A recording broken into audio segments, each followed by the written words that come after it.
Bonjour. Épaphrodite.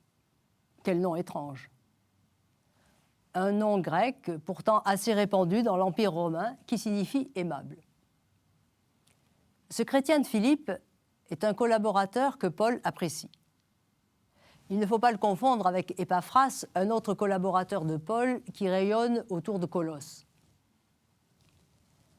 D'après ce que Paul dit de lui dans la lettre qu'il écrit aux Philippiens, Épaphrodite se trouve alors à ses côtés à Éphèse, où il est venu lui remettre un don de la part des chrétiens de Philippe. En retour, Paul confie à lui et à Timothée la réponse qu'il est en train de rédiger. Épaphrodite ne se contente pas de porter des subsides.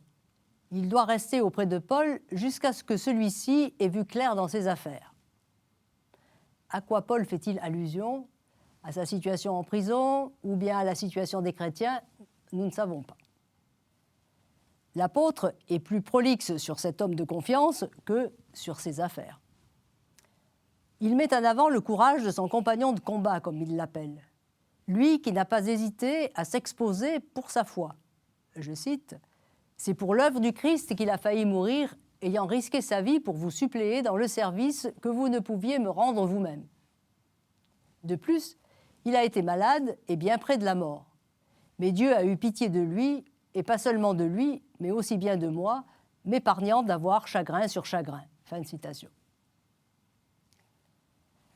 Épaphrodite a donc encouru des risques mortels. Très attaché aux chrétiens de Philippe, Épaphrodite languit après eux et ne tient plus en place. Il n'a pas le mal du pays, mais souhaite les rejoindre au plus vite. En raison de sa fidélité sans faille, Paul recommande aux chrétiens de Philippe de lui réserver un bon accueil. Accueillez-le donc dans le Seigneur en toute joie. Dans cette cité, sensible aux honneurs, Paul prend le contre-pied.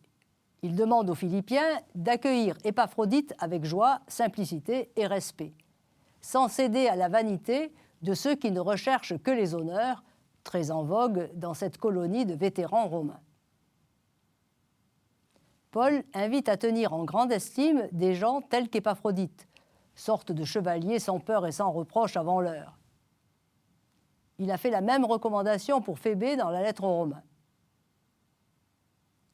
Deux très proches collaborateurs de Paul et deux beaux exemples à suivre, Phébé la rayonnante et Épaphrodite l'aimable.